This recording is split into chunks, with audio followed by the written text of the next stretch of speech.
Hello, bienvenue, hello. Si galmin mai original varji.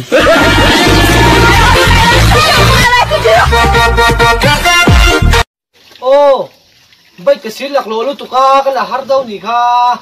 Bay kasir la. Ni chú, ngay bạch minh khá. Ta bay ning mo. Vi na ti mol mol kha. Kalau thegin le dei lom. Avan thashin em vi aga tuang sak ko tu.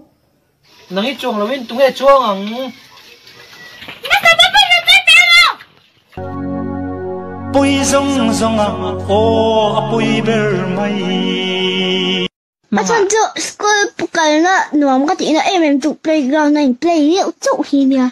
Tu chu nya mo. Tu ale kha je ram he chu online ni chu nuam jo. Chu ai min hao thể lo kwat se pa na non da bok de ha mo. Hao thể lo ba. Mi se cha nuam. Anh đi chân school kal chu a om ja chân school kal chu le khazir du wang po ni lem lavin.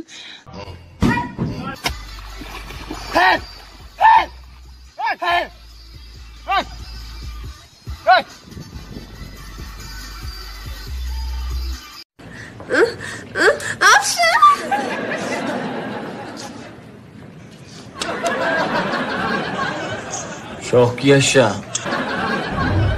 How do we laugh? We laugh politely. Ha ha ha.